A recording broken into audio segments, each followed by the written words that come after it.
Perfect. Any question about this? Okay. Now the next one is one of my favorites. Peak performance means not getting distracted because you only have 24 hours in your day. And if I can sit there and I can with full focus work for 4 hours, with my full brain power. That's why also we want to work on the biggest projects in a fasted state because we're hyper productive. You can make that experiment. You can sit down, you didn't eat breakfast, you sit down for 10 minutes, you don't do nothing and see what happens. Your brain and your body tells you do something productive. Go and hunt. Right? We are hunters. But the moment you eat something, what happens? Go and chill, take a nap, you get more tired, right? So the key is not only to work while fasting, the key is to not get distracted. And the number one thing that people nowadays in this modern society get distracted by are notifications. That's why I get crazy when I sit with someone and I see their phone like going bing, bing, bing, bing. And let's put that aside that there's a sound. That's wow already. Okay? But even if you look at your phone and you have notifications from Instagram, from Facebook, from your email,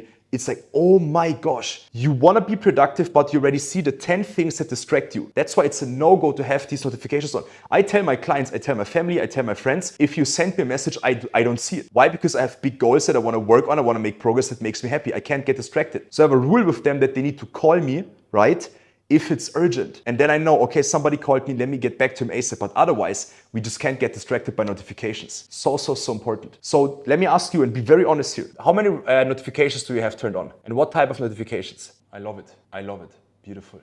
Beautiful. I've spoke to a couple of my friends. Look, I have some friends that want to be very successful and they play the part in a way pretending to be. But whenever I speak to them, they have like tons of notifications, Snapchat and so on their phone. And I see that they don't make the progress they want to make. But sometimes if I tell them these things, they don't want to hear that. Why? Because they would need to change a habit. That's why it's so important to be in a mentorship program because you commit to learning and implementing. You get my point? It's very important.